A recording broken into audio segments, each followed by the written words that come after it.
Le principal vecteur de performance dans l'ensemble des lancers est la vitesse d'éjection. Donc il serait opportun de donner une priorité sur un travail de force spéciale ou de vitesse spécifique.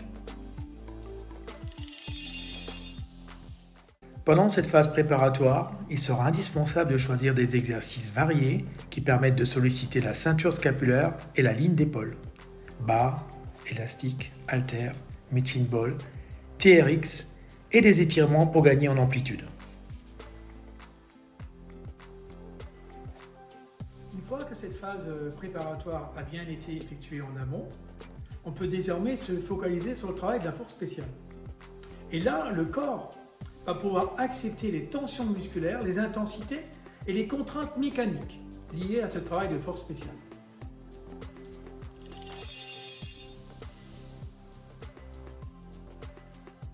L'utilisation de javelots lourds est préconisée pour effectuer un renfort musculaire le plus spécifique possible.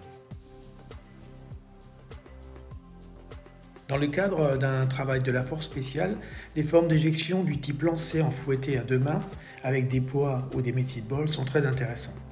Que ce soit sur un protocole de lancer à deux mains ou à une main avec le medicine ball, les effets recherchés sont relativement rapides, à condition de bien respecter les postures d'éjection.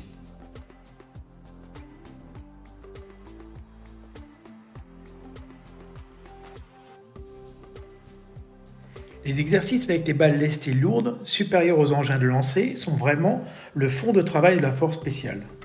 Les balles ou les billes lestées peuvent aller de 900 g à 3 kg chez les hommes et de 700 g à 2 kg chez les femmes.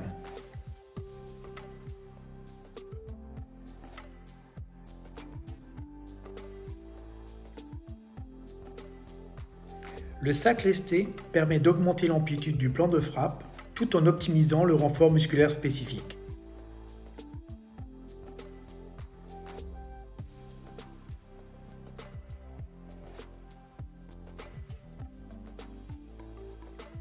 Enfin, le travail avec chariot, qu'il soit sur poulie ou sur un rail, mais très onéreux, est le matériel le plus convoité par les lanceurs de haut niveau.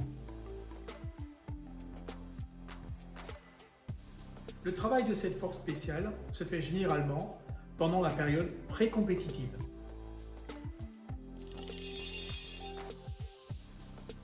On peut désormais approcher le deuxième point évoqué, la vitesse spécifique.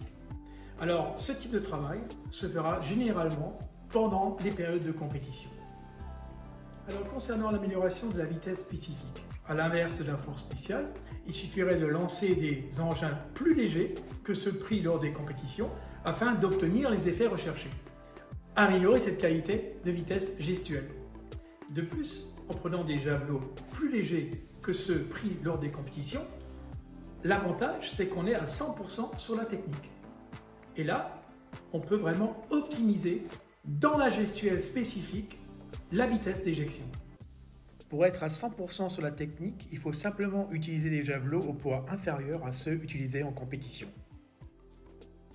Le travail en pliométrie est préconisé pour améliorer les capacités contractiles musculaires, mais également un travail sur les antagonistes afin d'équilibrer cette synchronisation musculaire.